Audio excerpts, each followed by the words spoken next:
ना राधे राधे आप सभी को। आज मैं आपको श्रावण मास महात्म्य 19वां अध्याय सुनाऊंगी। ईश्वर बोले, हे महामुने, अब मैं श्रावण मास में दोनों पक्षों की एकादशी तिथि को जो किया जाता है उसे कहता हूँ। आप सुनिए।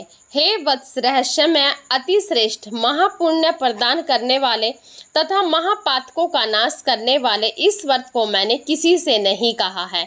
यह एकादशी व्रत श्रवण मात्र से मनुष्य को वांछित फल प्रदान करने वाला, पापों का नाश करने वाला सभी व्रतों में श्रेष्ठ तथा शुभ है। इसे मैं आपसे कहूँगा, आप एकाग्रचित्त होकर सुनिए। 10वीं तिथि में प्रातः काल स्नान करके शुद्ध होकर संध्या आदि कर ले और वेद वेता पुराणक तथा जितेंद्रिय विप्रों से आज्ञा लेकर 16 उपचारों से देवाधिदेव भगवान का विधिवत पूजन करके इस प्रकार प्रार्थना करें। हे पुंडरीकाक्ष में मैं एकादशी को निराहार रहकर दूसरे दिन भोजन करूंगा। हे अच्युत, आप मेरे शरणादाता होइए। संपूर्ण कथा। हे वत्स, गुरु देवता तथा अग्नि की सनिधि में नियम धारण करें और उस दिन काम क्रोधित रहित होकर भूमि पर शयन करें। उसके बाद प्रातः काल होने पर भगवान केशव में मन लगाएं। भूख लगने तथा प्रखलन गिरना, ठोकर आदि लगने के समय श्रीधर इस शब्द का उच्चारण करें। हे वत्स, यह व्रत मोक्ष प्रदान करने वाला है। 3 दिनों तक पाखंडी आदि लोगों के साथ बातचीत, उन्हें देखना तथा उनकी बातें सुनना, इन सब का त्याग कर देना चाहिए। तदंतर क्रोध रहित होकर पंचगव्य लेकर मध्याह्न के समय नदी आदि के निर्मल जल में स्नान करना चाहिए। सूर्य को नमस्कार करके भगवान श्रीधर की शरण में जाना चाहिए और वर्णाचार की विधि से सभी कृत्य संपन्न करके घर आना चाहिए। वहाँ पुष्प, धूप तथा अनेक प्रकार के नैवेद्यों से श्रद्धा पूर्वक श्री हरि की पूजा करनी चाहिए। उसके बाद स्वर्ण में पंचरत्न मुख श्वेत चंदन से लिप्त तथा 2 वस्त्रों से आच्छादित कलश को स्थापित करके और शंख चक्र गदा युक्त देवाधिदेव श्री हरि की प्रतिमा स्थापित कर उनकी पूजा करके गीत वाग तथा कथा शरण के साथ रात्रि में जागरण करना चाहिए।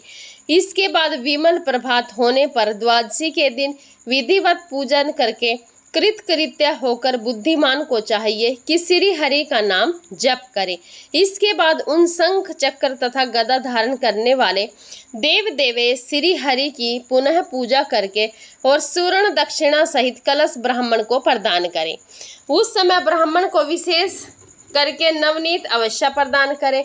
इस प्रकार प्रार्थना करें, भगवान श्री हरि आज आप मुझ पर प्रसन्न हो और मुझे अति उत्तम लक्ष्मी प्रदान करें।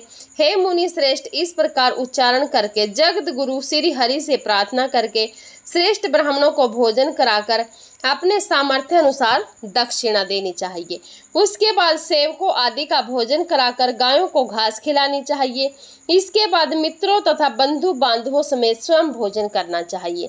हे संत कुमार, मैंने आपको यह श्रावण मास की शुक्ल पक्ष की एकादशी व्रत विधि बतला दी है। इस प्रकार कृष्ण पक्ष की एकादशी में भी करना चाहिए। दोनों व्रतों में अनुष्ठान समान है, केवल देवताओं के नाम में भेद है। जनार्दन मुझ पर प्रसन्न हो, यह वाक्य बोलना चाहिए। शुक्ल एकादशी के देवता श्री हरि हैं और कृष्ण एकादशी के देवता जनार्दन हैं। हे संत कुमार, यह मैंने आपसे दोनों एकादशियों के व्रत का वर्णन कर दिया। इस एकादशी व्रत के समान पुण्य व्रत न तो कभी हुआ और न होगा। आपको यह व्रत गुप्त रखना चाहिए और दुष्ट हृदय वालों को नहीं प्रदान करना चाहिए। ईश्वर बोले, हे संत कुमार, अब मैं द्वादशी तिथि में होने वाले श्री हरि के पवित्रता रोपण व्रत का वर्णन करूंगा। पिछले अध्याय में देवी की कही गई पवित्रता रोपण विधि के समान ही इसका भी पवित्रता रोपण है। इसमें जो विशेष बात है उसे मैं बताऊंगा। सावधान चित्त होकर सुनिए। हे महामुने, इस व्रत के लिए जो अधिकारी बताया गया है उसे आप सुने। ब्राह्मण, अक्षत्रिय, वैश्य, शूद्र तथा स्त्री, इन सभी को अपने धर्म में स्थित होकर भक्ति पूर्वक पवित्रता रोपण करना चाहिए। द्विज को चाहिए कि अतो देवा अवनंतु नो यतो विष्णु विचकर्मे पृथ्व्या सप्तह धाम भी, इस मंत्र से विष्णु की पूजा करें। स्त्रियों तथा शूद्रों के लिए नाम मंत्र है जिसके द्वारा वे विष्णु की पूजा करें। इसी प्रकार द्विज कद्रू दाय। इस मंत्र से शिव जी की पूजा करें। स्त्रियों तथा शूद्रों के लिए नाम मंत्र है जिसके द्वारा वे शिव जी की पूजा करें। सतयुग में मणिमया, त्रेता में स्वर्णमया, द्वापर में रेशम का और कलयुग में कपास का सूत्र पवित्रता के लिए बताया गया है। सन्यासियों को शुभ मानस पवित्रता रोपण करना चाहिए। बनाए गए पवित्रता को सर्वप्रथम बांस की सुंदर टोकरी में रखकर सुंदर वस्त्र से ढककर भगवान के सम्मुख रखें और इस प्रकार कहें, हे प्रभु, क्रियालोप में विधान के लिए जो आपने अच्छा दान किया है, हे देव, आपकी प्रसन्नता के लिए मैं इसे करता हूँ। हे देव, मेरे इस कार्य में विघ्न न उत्पन्न हो। हे नाथ, मुझ पर दया कीजिए। हे देव, सब प्रकार से सर्वदा आप ही मेरी परम गति है।